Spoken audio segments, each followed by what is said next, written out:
ओम। महाभारत की इस कक्षा में हम उद्योग पर्व के 5वें अध्याय का स्वाध्याय करेंगे।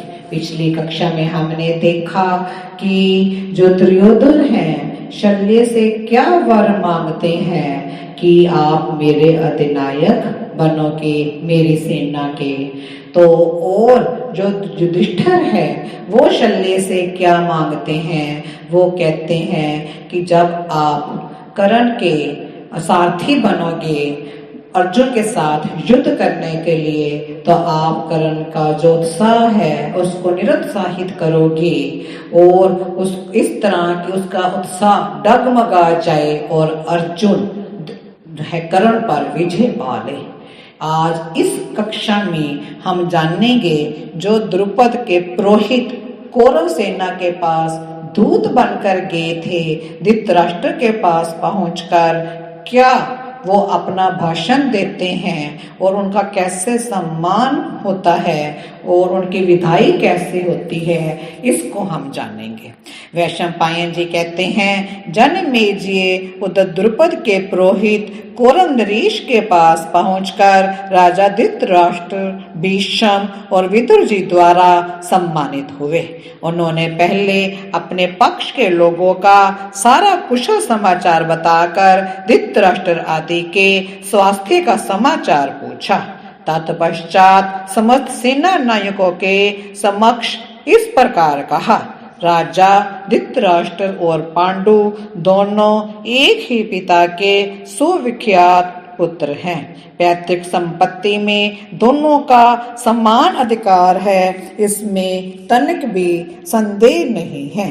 धृतराष्ट्र के पुत्रों ने तो पैतृक धन प्राप्त कर लिया, फिर पांडवों को वह पैतृक संपत्ति क्यों न प्राप्त हो। दुर्योधन आदि धृतराष्ट्र पुत्रों ने प्राणहारी उपायों द्वारा अनेक बार पांडवों को नष्ट करने का प्रयत्न किया, परंतु उनकी आयु शेष थी, अतः वे उन्हें यमलोक में ना पठा सके।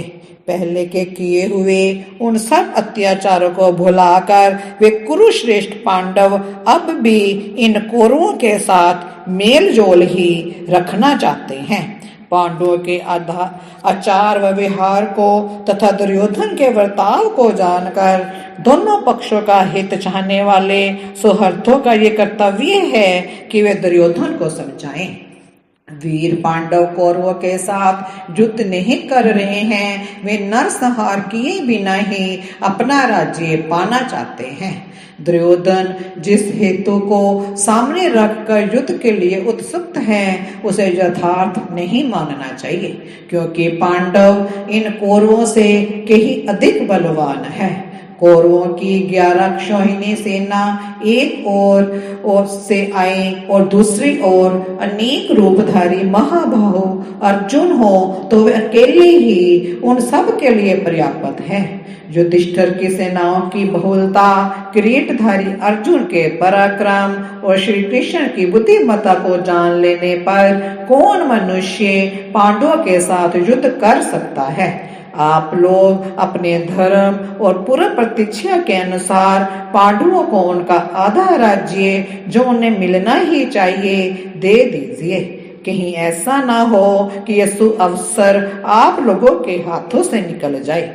जनमेजय पुरोहित का ये कथन सुनकर बुद्धि में बड़े चढ़े महातेजस्वी भीष्म ने समय के अनुसार उनका आदर करके इस प्रकार कहा। भीष्म जी बोले, ब्राह्मण समस्त पांडव श्री कृष्ण के साथ सकुशल हैं, ये सौभाग्य की बात है। उनके बहुत से सहायक हैं तथा वे धर्म में तत्पर हैं, ये और भी सौभाग्य तथा हर्ष का विषय है। कुरुकुल को आनंदित करने वाले पांचों पांडव संधि के इच्छुक हैं, ये सौभाग्य की बात है। वे अपने बंधु बांधवों के साथ युद्ध से विरत हैं, ये भी सौभाग्य का विषय है। आपने जो बातें कही हैं वे सब सत्य हैं, इसमें कोई संदेह नहीं है। परंतु आपकी बातें अत्यंत तीखी हैं। ये तीक्ष्णता ब्राह्मण स्वभाववश ही है, ऐसा मुझे प्रतीत होता है। निस्संदेह पांडवों को वन में और यहाँ भी कष्ट उठाना पड़ा है। उन्हें धर्मतः अपनी सारी पैतृक संपत्ति पाने का अधिकार प्राप्त हो चुका है, इसमें भी कोई संशय नहीं है। कुंती पुत्र क्रीटधारी महारथी अर्जुन बलवान तथा अस्त्र विद्या में निपुण है। कौन ऐसा वीर है जो युद्ध में पांडु पुत्र अर्जुन का वेग सह सके? साक्षात वज्रधारी इंद्र भी युद्ध में उनका सामना नहीं कर सकते, फिर दूसरे धनुर्धरों की तो बात ही क्या है। मेरा तो ऐसा विश्वास है कि अर्जुन तीनों लोगों का सामना करने में समर्थ है। वैशंपायन जी कहते हैं कि हे जनमेजय, भीष्म इस प्रकार कह ही रहे थे कि कर्ण ने दुर्योधन की ओर देखकर क्रुद्ध हो दृष्टता पूर्वक उनके कथन की अवहेलना करते हुए ये बात कही। कर्ण बोला, हे ब्राह्मण, इस संसार में जो घटना बीत चुकी है वह किसी को अज्ञात नहीं है। उसको दोहराने से अथवा बारंबार उस पर भाषण देने से क्या लाभ है। पहले की बात है कि शकुनि ने दुर्योधन के लिए पांडु पुत्र युधिष्ठिर को जुए में हराया था और वे उस जुए की शर्त के अनुसार ही वन में गए थे। युधिष्ठिर उस शर्त का पालन करके अपना पैतृक राज्य चाहते हैं, ऐसी बात नहीं है। वे तो मूर्खों की भांति मत्स्य और पांचाल देश की सेना के भरोसे राज्य लेना चाहते हैं। हे विद्वान, दुर्योधन किसी के भय से अपने राज्य का आधा कोण के ही चौथाई भाग भी नहीं देंगे। हाँ, धर्मानुसार वे शत्रु को संपूर्ण पृथ्वी तक भी दे सकते हैं। यदि पांडव अपने बाप दादों का राज्य लेना चाहते हैं तो वे पूर्व प्रतिज्ञा के अनुसार उतने समय तक पुण्य वन में निवास करें। तत्पश्चात वे दुर्योधन के आश्रय में निर्भय होकर रह सकते हैं।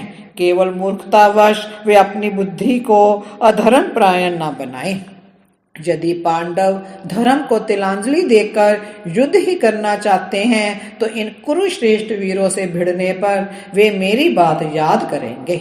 भीष्म जी बोले, राधा नंदन, इस प्रकार बढ़ बढ़कर बातें बनाने का क्या लाभ।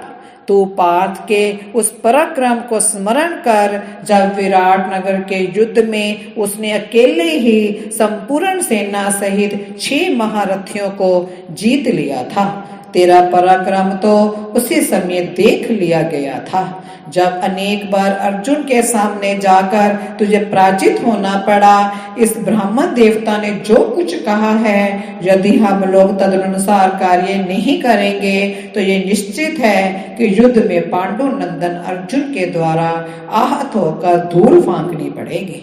वैशंपायन जी कहते हैं, जनमेजय, तत्पश्चात धृतराष्ट्र ने कर्ण को फटकार कर भीष्म जी का सम्मान किया और उन्हें प्रसन्न करके इस प्रकार कहा, शांतनु नंदन भीष्म जी ने हमारे लिए ये हितकर बात कही है, इसी में पांडवों का तथा सारे संसार का ही भला है।